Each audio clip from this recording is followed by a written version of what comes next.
Selamat pagi semuanya. Waalaikumsalam. Waalaikumsalam warahmatullahi wabarakatuh.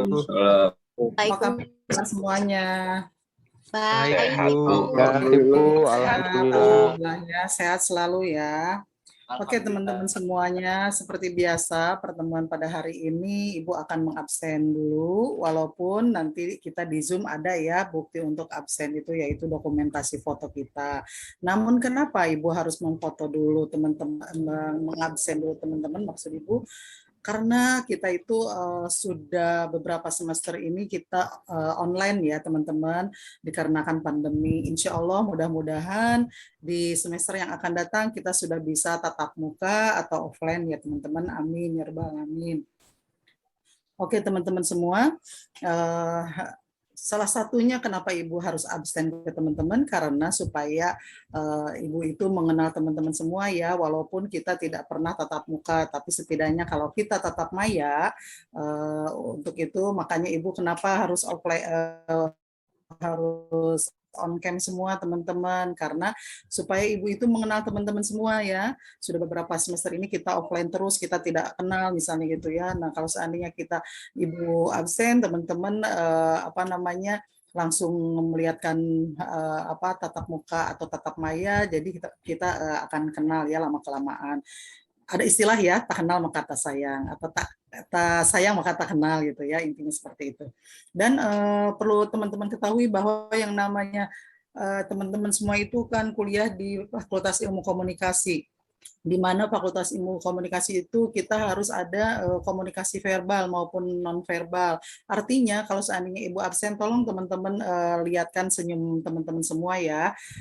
Dalam arti kan kalau seandainya Ibu absen, ada Bu, nah kalau adanya itu kan berarti verbal. Kalau seandainya senyum, begitu bilang ada dan senyum, oh berarti itu non-verbalnya mewakili komunikasi verbal dan komunikasi non-verbal. Itu ya manfaatnya kenapa kita harus ada absen dulu. Oke, Ibu akan absen dari mulai Lean Almasi ada?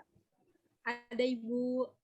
Oke, nah gitu ya senyumnya Lean ya. Oke, sudah menebarkan ini apa namanya pahala ya kalau seandainya kita senyum. Otnil? Otnil ada? Tidak ada ya? Ada, Bu. Oh ada, oke. Otnil, coba tatap maya dulu dengan Ibu Otnil, biar Ibu kenal ya, supaya Ibu kenal. Oke, senyumnya jangan lupa. Oke, nah gitu kan ganteng ya. Betul kan? Oke, Satrio. Hadir, Bu. Oke, Satrio. Senyum Satrio. Oke, hadir ya. Julian. Ada Julian? Tidak ada ya. Aditya. Hadir, Bu. Aditya. Oke, Hadir. Aditya. Makasih udah senyum. Ya, Miguel. Senyumnya lesung lagi Aditya. Kayak Afgan ya. Oke, sekarang Miguel. Hadir, Bu. Oke, Miguel. Makasih. Citra. Hadir, Bu. Oke, tuh Citra senyum. Makasih. Farhan. Ada, Bu. Farhan. Ada. Ada. Oke. Muhammad Abizar. Muhammad Abizar. Tidak ada ya. Maulana. Maulana. Hadir, Bu. Hadir. Oke, Maulana. Minggu kemarin kemana Maulana? Kok tidak ada? Iya, Bu. Jadi saya kan, ya pokoknya saya yang salah gitu ya, Bu ya. Kenapa? Ya pokoknya saya, Bu, alasan tapi alasan salah gitu ya. Saya ngaku salah gitu. Oh gitu. Berarti kalau ngaku salah harus apa? Minta maaf ya, Ibu. Oke. Bu, saya ada pantun buat Ibu. Oh boleh. Apa tuh? Pagi-pagi lihat motor antik. Selamat pagi, Bu Nenden cantik. Ya. Terima kasih. Alhamdulillah. Oke. Ivan. Hadir, Ibu. Hadir. Ivan selalu senyum ya. Oke. Siapa ini? Yaser tidak ada. Reina. Ada Ibu. Reina. Ada. Oke. Nah gitu ya senyumnya Neng. Oke. Alfia. Hadir Ibu. Alfiah. Hadir. Oke, hadir. Ya, makasih senyumnya. Raihan. Hadir Bu, hadir. Hadir. Oke, ya gitu ya. Muhammad Soleh. Hadir Bu. Hadir. Mana Muhammad Soleh? Saya Bu. Ah, gitu ya. Senyum ya. Rania. Hadir, Rania Bu. Taufik. Hadir Bu. Mana Rania? Oke, senyum ya. Imron. Hadir Bu. Hadir. Weni. Saya Ibu. Oke, Weni. Senyumnya ya. Ardelia. Ada Ibu. Ardelia. Ada. Oke, nah gitu ya. Seneng banget nih senyum semua.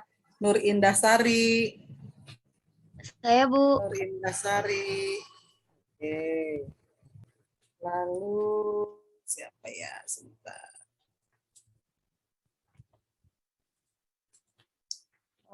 Arya Indra. Arya Ya Bu, Indra. hadir Bu. Hadir, Bu. Oke. Wah, lesung juga ya. Banyak yang lesung di sini ya senyumnya. Oke, Labita. Garanteng Hadir, Bu. carantik. Mana Saya ada lesung Labita? pipi, Bu. Ini Ibu di Iya, benar tuh. Banyak yang lesung ya. Ganteng-ganteng, cantik-cantik. Mana nih Labita? Di sini Bu hadir. Oke, iya Labita. Makasih senyumnya. Putra Rahmat. Putra Rahmat. Saya.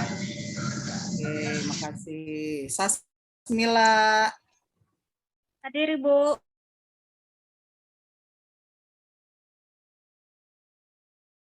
Mirip. Makanan, Bu.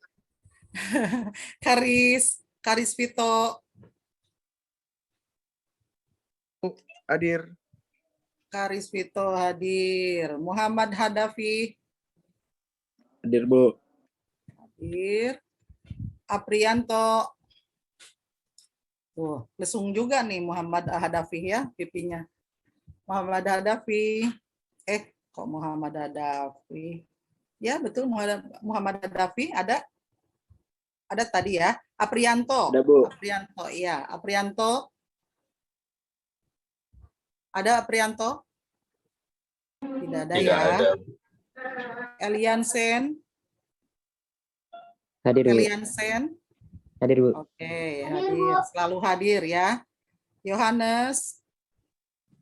Hadir, Bu. Yohanes Aldi. Hadir. Hadir, oke. Bintang Raihan. Bintang Hadir, Bu. Raihan. Oke. Hadir Bu. Ya, Bintang.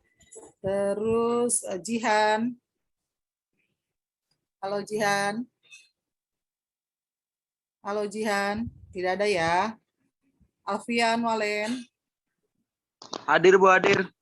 Hadir. Oke, Alfian Walen. Ralfi. Hadir Bu. Oke, Ada, Bu. hadir. Iya. Arya Dito. Arya Dito. Tidak ada ya. Vira. Vira. Iya Bu. Iya Bu. Oke, Vira. Sehat Vira? Alhamdulillah. Alhamdulillah. Teguh Pak Banyo. Teguh Pak Banyo. Halo Teguh, tidak ada ya? Oke, Ibu ulang ya, yang belum ada atau yang tidak ada, yang tidak hadir pada hari ini adalah Julian, terus Aprianto, lalu Jihan, lalu Arya Dito, dan Teguh Pabanyo ya, yang tidak hadir. Oke teman-teman, sebelum kita langsung Bu, saya belum diabsen, Bu. Oh, siapa? Tidak ada Irfan, yang Bu. ke ini, ada yang tidak ke absen siapa? Irfan. Siapa? Irfan. Saya Bu. Irfan. Mana Irfan? Irfan Maulana. Oke, sebentar. Irfan Maulana. Nomornya berapa? Apa, Bu? Nomor NIM-nya berapa? NPM-nya? NP. Ya, Irfan. Irfan baru hadir. Halo Irfan. Halo. Irfan baru hadir. M-nya Halo Irfan. Bisa tatap maya dengan Ibu Irfan? Sinyalnya mungkin sedang nge-lag. Oh iya baik. Nanti tolong di chat aja, suruh Japri ke Ibu ya. Oke baik teman-teman semua. Sebelum Saya belum kita absen, Bu. melangsungkan materi yang baru, Ibu akan Bentar, Bu. mereview dulu. Nggak hafal. Ya, Bu, Ibu akan mereview dulu ya materi yang sudah kita sampaikan pada minggu yang lalu. Ibu akan mereview supaya teman-teman itu berkesinambungan ya, mengerti Bu, dengan sinyalnya materi yang ini, Bu, jelek. ya nggak apa-apa nanti ini aja Japri Ibu aja ya Irfan ya. Baik, Bu. Oke. Ibu akan mereview dulu pertemuan minggu kemarin ya yang sudah Ibu sampaikan kepada teman-teman sebelum kita men-share screen untuk materi yang hari ini ya. Oke, untuk Ivan dulu deh, Ivan. Jangan Ivan dulu, siapa nih? Oke, Raihan dulu deh. Atau Aditya dulu. Aditya, apa tuh yang dimaksud dengan, bukan Aditya ya ini. Ini Irfan ya Irfan tolong tolong jelaskan apa sih yang dimaksud dengan sistem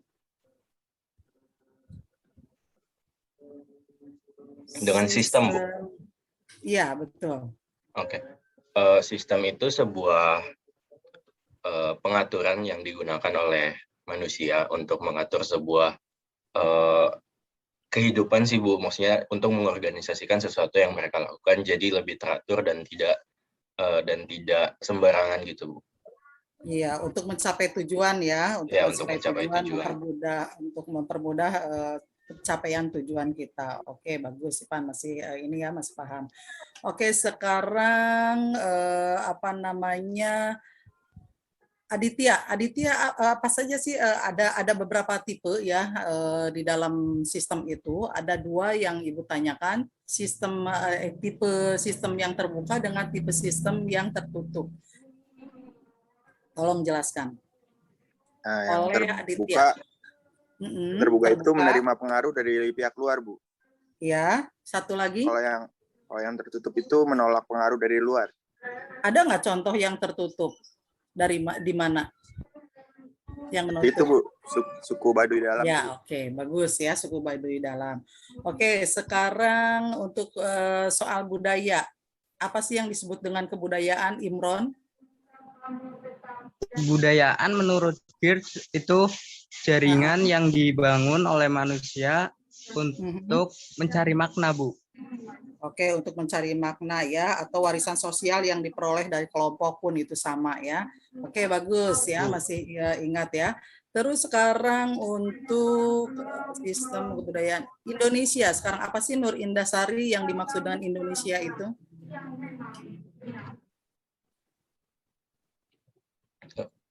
Indah mic-nya belum nyala.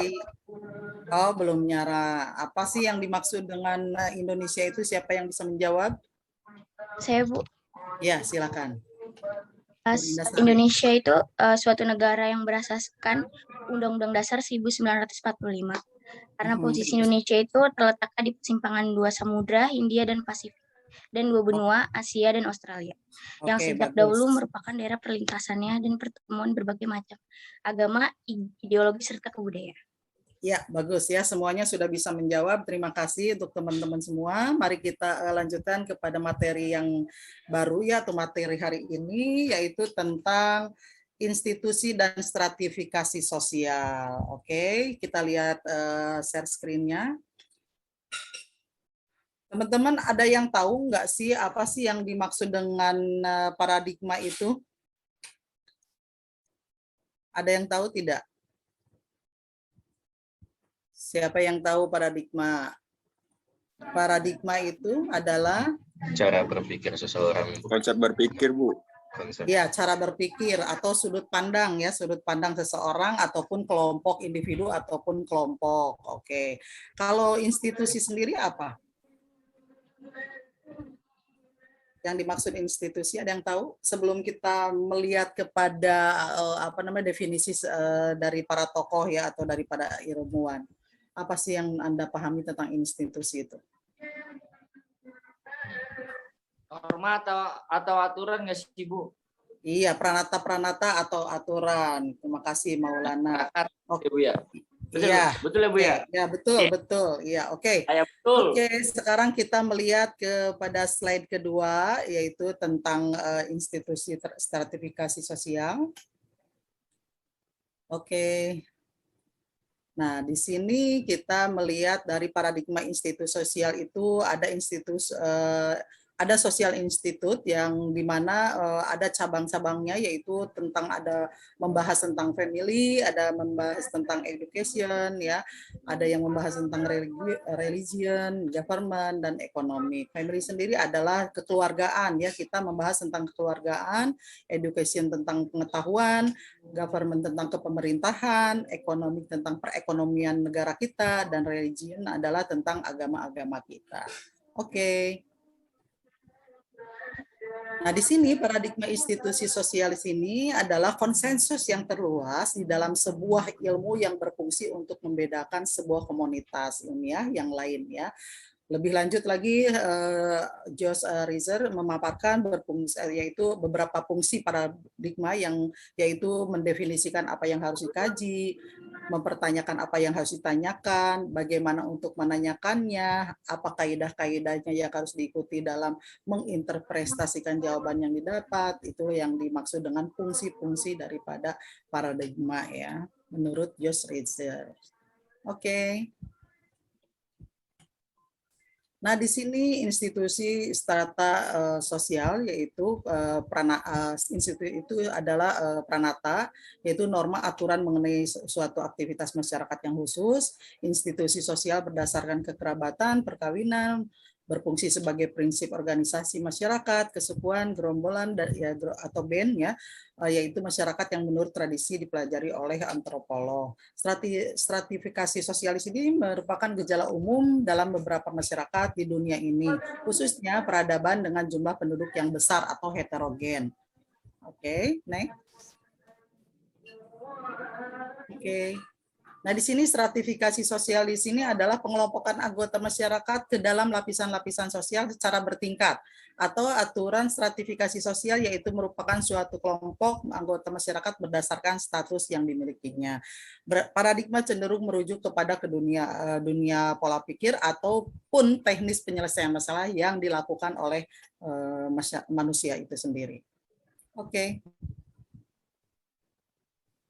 Menurut Pitrim Sorokin, bahwa stratifikasi sosial ini adalah perbedaan penduduk masyarakat ke dalam kelas-kelas yang tersusun secara bertingkat. Contoh kedudukan yang diperoleh melalui pendidikan, yaitu ada guru, ada dokter, ada insinyur, dan contoh dalam bidang pekerjaan ada karyawan biasa, ada supervisor, ada manajer, ada direktur, dan pula ada owner, dan lain-lainnya.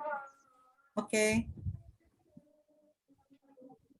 Agama sebagai institusi sosial, yaitu suatu organisasi yang tersusun relatif tetap atas pola-pola kelakuan, peranan-peranan, dan relasi-relasi yang terarah dan mengikuti individu, mempunyai otoritas formal dan sanksi hukum guna mencapai kebutuhan dasar yang berkenaan dengan dunia supraempiris. Oke.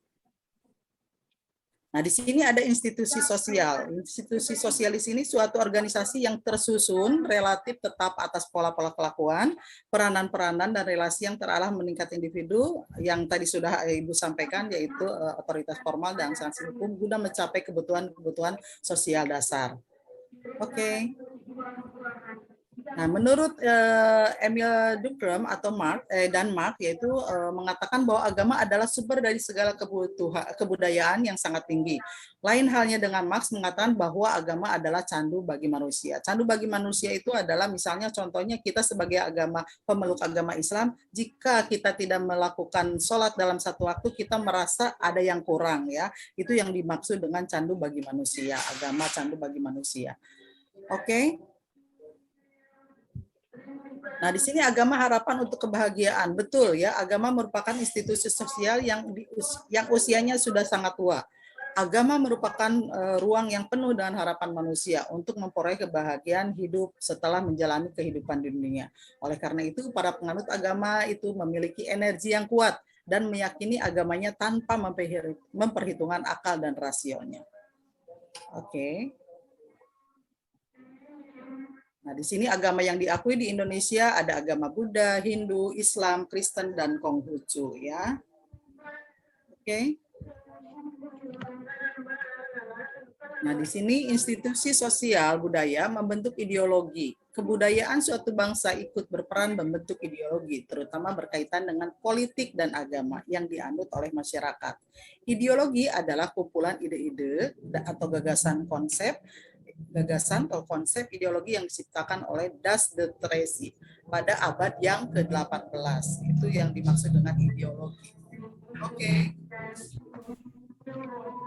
Aliran-aliran ideologi ini bermacam-macam, yaitu ada anarkisme, adalah paham yang percaya bahwa segala bentuk negara atau pemerintah dengan kekuasaannya adalah lembaga yang menumbuh suburkan penindasan terhadap kehidupan. Oleh karena itu, negara, pemerintah, dan perangkatnya harus dihancurkan. Secara historis, kaum anarkis dalam berbagai gerakan menggunakan kekerasan sebagai metode yang cukup ampuh, yaitu contohnya di negara Rusia dan Yunani. Itu adalah aliran anarkis. Oke. Kapitalisme atau kapital di sini adalah sistem ekonomi di mana perdagangan, industri, dan alat-alat produksi dikendalikan oleh pemilik swasta dengan tujuan membuat keuntungan dalam ekonomi pasar, ya. Pemilik modal bisa melakukan usaha untuk meraih keuntungan yang sebesar-besarnya. Demi prinsip tersebut, maka pemerintah tidak dapat melakukan intervensi pasar guna untuk keuntungan bersama, tetapi intervensi pemerintah dilakukan secara besar-besaran untuk kepentingan pribadi, atau contohnya itu negara Eropa, ya. Jadi intervensi itu adalah campur tangan. Jadi pemerintah di sini tidak campur tangan, ya, terhadap kapitalisme. Oke. Nah, di sini ada aliran komunisme. Aliran komunisme adalah sebuah paham yang menekankan kepemilikan bersama atas alat-alat produksi, tanah, tenaga kerja, modal, yang bertujuan untuk masyarakat yang makmur, masyarakat komunis tanpa kelas dan semua orang sama, yaitu di negara Vietnam dan Korea, ya, di sini, ya. Oke. Nah, di sini ada liberalisme atau liberal. Liberalisme adalah sebuah ideologi, pandangan filsafat, dan tradisi politik yang didasarkan pada pemahaman bahwa kebebasan dan persamaan hak adalah nilai politik yang utama. Secara umum, liberalisme mencita-citakan suatu masyarakat yang bebas, dicirikan oleh kebebasan berpikir bagi para individunya. Paham liberalisme menolak adanya pembatasan, khususnya dari pemerintah dan agama. Dalam masyarakat modern, liberalisme akan dapat tumbuh dalam sistem demokrasi. Hal ini dikarenakan keduanya sama-sama didasarkan pada kebebasan mayoritas. Contohnya di negara Amerika. Jadi kalau seandainya mau berbebas-bebas kita sebagai individu, ya silakan adanya di Amerika, ya. Jadi dia tidak akan diusik, ya, tidak akan mengusik dari kebebasan individu maupun kelompoknya, ya. Oke. Nah, di sini ada nasionalisme. Nasionalisme di sini oleh Hans Gans yang menyatakan bahwa nasionalisme adalah suatu paham yang berpendapat bahwa kesetiaan tertinggi individu harus diserahkan kepada negara kebangsaan, ya. Slamet Mulyana menyatakan bahwa nasionalisme adalah manifestasi atau membuktikan kesadaran berbangsa dan bernegara atau semangat yang bernegara. Contohnya adalah pahlawan-pahlawan, ya, terutama pahlawan-pahlawan yang telah gugur di medan perang, ya, itu nasionalisme. Contoh dari nasionalisme. Oke. Nah, di sini partai politik adalah institusi yang menyatakan bahwa rakyatnya adalah melakukan kekuasaan di dalam negara. Partai politik adalah organisasi politik yang menjalani ideologi tertentu atau dibentuk dengan tujuan khusus. Partai politik adalah sarana politik yang menjembatani para elit politik dalam upaya mencapai kekuasaan politik di suatu negara. Oke. Menurut Karl Friedrich, yaitu politik adalah sekelompok manusia yang terorganisasi secara stabil dengan tujuan merebut atau mempertahankan kekuasaannya di dalam pemerintah bagi pimpinan partainya. Penguasaan ini memberikan kemanfaatan kepada anggota partainya yang bersifat ideal dan material. Oke. Nah, sampai di sini mungkin ada yang mau ditanyakan, teman-teman? Saya, Bu. Oke, silahkan. Bu, di slide agama sebagai institusi sosial kan ada tulisan mempunyai otoritas formal. Nah, otoritas formal itu apa sih, Bu? Otoritas formal ya, otoritas formal itu apa sih? Otoritas formal itu adalah otoritas sendiri adalah kekuasaan ya. Formalnya itu adalah udah menjadi haknya ya, formalnya itu udah menjadi. Jadi artinya di sini otoritas formal itu mempunyai kekuasaan di mana dia mempunyai kewenangan untuk membuat suatu keputusan. Keputusan apa? Keputusan mengambil tindakan atau keputusan mengambil atau membuat suatu undang-undang contohnya misalnya gitu ya. Jadi itu yang dimaksud dengan otoritas formal itu. Jadi dia mempunyai kekuasaan yang dia mempunyai hak untuk merubah yang ada, misalnya merubah undang-undang atau membuat undang-undang, itu yang disebut dengan otoritas formal. Next. Siapa yang mau bertanya lagi, maksud Ibu? Ibu Rena mau bertanya, Bu. Iya, silakan. Tadi yang di slide. Oke. Nah, di sini kita melihat dari paradigma institusi sosial itu ada ada sosial institut yang dimana ada cabang-cabangnya, yaitu tentang ada membahas tentang family, ada membahas tentang education ya, ada yang membahas tentang religion, government, dan ekonomi. Family sendiri adalah kekeluargaan ya, kita membahas tentang kekeluargaan, education tentang pengetahuan, government tentang kepemerintahan, ekonomi tentang perekonomian negara kita, dan religion adalah tentang agama-agama kita. Oke. Nah, di sini paradigma institusi sosialis ini adalah konsensus yang terluas di dalam sebuah ilmu yang berfungsi untuk membedakan sebuah komunitas ilmiah yang lain ya. Lebih lanjut lagi, Josh Reiser memaparkan yaitu beberapa fungsi paradigma yang yaitu mendefinisikan apa yang harus dikaji, mempertanyakan apa yang harus ditanyakan, bagaimana untuk menanyakannya, apa kaidah-kaidahnya yang harus diikuti dalam menginterpretasikan jawaban yang didapat. Itu yang dimaksud dengan fungsi-fungsi daripada paradigma ya, menurut Josh Reiser. Oke. Nah, di sini institusi strata sosial, yaitu institusi itu adalah pranata, yaitu norma aturan mengenai suatu aktivitas masyarakat yang khusus. Institusi sosial berdasarkan kekerabatan, perkawinan, berfungsi sebagai prinsip organisasi masyarakat, kesukuan, gerombolan, atau band ya, yaitu masyarakat yang menurut tradisi dipelajari oleh antropolog. Stratifikasi sosialis ini merupakan gejala umum dalam beberapa masyarakat di dunia ini, khususnya peradaban dengan jumlah penduduk yang besar atau heterogen. Oke, next. Oke. Nah, di sini stratifikasi sosial di sini adalah pengelompokan anggota masyarakat ke dalam lapisan-lapisan sosial secara bertingkat, atau aturan stratifikasi sosial, yaitu merupakan suatu kelompok anggota masyarakat berdasarkan status yang dimilikinya. Paradigma cenderung merujuk kepada dunia pola pikir ataupun teknis penyelesaian masalah yang dilakukan oleh manusia itu sendiri. Oke. Menurut Pitrim Sorokin, bahwa stratifikasi sosial ini adalah perbedaan penduduk masyarakat ke dalam kelas-kelas yang tersusun secara bertingkat. Contoh kedudukan yang diperoleh melalui pendidikan, yaitu ada guru, ada dokter, ada insinyur, dan contoh dalam bidang pekerjaan ada karyawan biasa, ada supervisor, ada manajer, ada direktur, dan pula ada owner, dan lain-lainnya. Oke. Agama sebagai institusi sosial, yaitu suatu organisasi yang tersusun relatif tetap atas pola-pola kelakuan, peranan-peranan, dan relasi-relasi yang terarah dan mengikuti individu, mempunyai otoritas formal dan sanksi hukum guna mencapai kebutuhan dasar yang berkenaan dengan dunia supraempiris. Oke. Nah, di sini ada institusi sosial. Institusi sosial di sini suatu organisasi yang tersusun relatif tetap atas pola-pola kelakuan, peranan-peranan dan relasi yang terarah meningkat individu yang tadi sudah Ibu sampaikan, yaitu otoritas formal dan sanksi hukum guna mencapai kebutuhan-kebutuhan sosial dasar. Oke.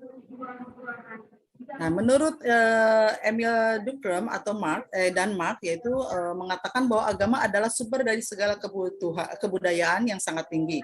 Lain halnya dengan Marx mengatakan bahwa agama adalah candu bagi manusia. Candu bagi manusia itu adalah misalnya contohnya kita sebagai pemeluk agama Islam, jika kita tidak melakukan sholat dalam satu waktu, kita merasa ada yang kurang ya. Itu yang dimaksud dengan candu bagi manusia, agama candu bagi manusia. Oke. Nah, di sini agama harapan untuk kebahagiaan. Betul ya, agama merupakan institusi sosial yang usianya sudah sangat tua. Agama merupakan ruang yang penuh dengan harapan manusia untuk memperoleh kebahagiaan hidup setelah menjalani kehidupan di dunia. Oleh karena itu, para penganut agama itu memiliki energi yang kuat dan meyakini agamanya tanpa memperhitungkan akal dan rasionya. Oke. Nah, di sini agama yang diakui di Indonesia ada agama Buddha, Hindu, Islam, Kristen, dan Konghucu ya. Oke. Nah, di sini institusi sosial budaya membentuk ideologi. Kebudayaan suatu bangsa ikut berperan membentuk ideologi, terutama berkaitan dengan politik dan agama yang dianut oleh masyarakat. Ideologi adalah kumpulan ide-ide atau gagasan atau konsep ideologi yang diciptakan oleh Das de Tracy pada abad yang ke-18. Itu yang dimaksud dengan ideologi. Oke. Aliran-aliran ideologi ini bermacam-macam, yaitu ada anarkisme, adalah paham yang percaya bahwa segala bentuk negara atau pemerintah dengan kekuasaannya adalah lembaga yang menumbuh suburkan penindasan terhadap kehidupan. Oleh karena itu, negara, pemerintah, dan perangkatnya harus dihancurkan. Secara historis, kaum anarkis dalam berbagai gerakan menggunakan kekerasan sebagai metode yang cukup ampuh, yaitu contohnya di negara Rusia dan Yunani. Itu adalah aliran anarkis. Oke. Kapitalisme atau kapital di sini adalah sistem ekonomi di mana perdagangan, industri, dan alat-alat produksi dikendalikan oleh pemilik swasta dengan tujuan membuat keuntungan dalam ekonomi pasar ya. Pemilik modal bisa melakukan usaha untuk meraih keuntungan yang sebesar-besarnya. Demi prinsip tersebut, maka pemerintah tidak dapat melakukan intervensi pasar guna untuk keuntungan bersama, tetapi intervensi pemerintah dilakukan secara besar-besaran untuk kepentingan pribadi atau contohnya itu negara Eropa ya. Jadi intervensi itu adalah campur tangan. Jadi pemerintah di sini tidak campur tangan ya terhadap kapitalisme. Oke. Nah, di sini ada aliran komunisme. Aliran komunisme adalah sebuah paham yang menekankan kepemilikan bersama atas alat-alat produksi, tanah, tenaga kerja, modal, yang bertujuan untuk masyarakat yang makmur, masyarakat komunis tanpa kelas dan semua orang sama, yaitu di negara Vietnam dan Korea ya di sini ya. Oke. Nah, di sini ada liberalisme atau liberal. Liberalisme adalah sebuah ideologi, pandangan filsafat, dan tradisi politik yang didasarkan pada pemahaman bahwa kebebasan dan persamaan hak adalah nilai politik yang utama. Secara umum, liberalisme mencita-citakan suatu masyarakat yang bebas, dicirikan oleh kebebasan berpikir bagi para individunya. Paham liberalisme menolak adanya pembatasan, khususnya dari pemerintah dan agama. Dalam masyarakat modern, liberalisme akan dapat tumbuh dalam sistem demokrasi. Hal ini dikarenakan keduanya sama-sama didasarkan pada kebebasan mayoritas. Contohnya di negara Amerika. Jadi kalau seandainya mau berbebas-bebas kita sebagai individu ya silakan adanya di Amerika ya. Jadi dia tidak akan diusik ya, tidak akan mengusik dari kebebasan individu maupun kelompoknya ya. Oke. Nah, di sini ada nasionalisme. Nasionalisme di sini oleh Hans Kant yang menyatakan bahwa nasionalisme adalah suatu paham yang berpendapat bahwa kesetiaan tertinggi individu harus diserahkan kepada negara kebangsaan. Ya, Slamet Mulyana menyatakan bahwa nasionalisme adalah manifestasi atau membuktikan kesadaran berbangsa dan bernegara atau semangat yang bernegara. Contohnya adalah pahlawan-pahlawan, ya, terutama pahlawan-pahlawan yang telah gugur di medan perang, ya, itu nasionalisme. Contoh dari nasionalisme. Oke. Nah, di sini partai politik adalah institusi yang menyatakan bahwa rakyatnya dalam melakukan kekuasaan di dalam negara.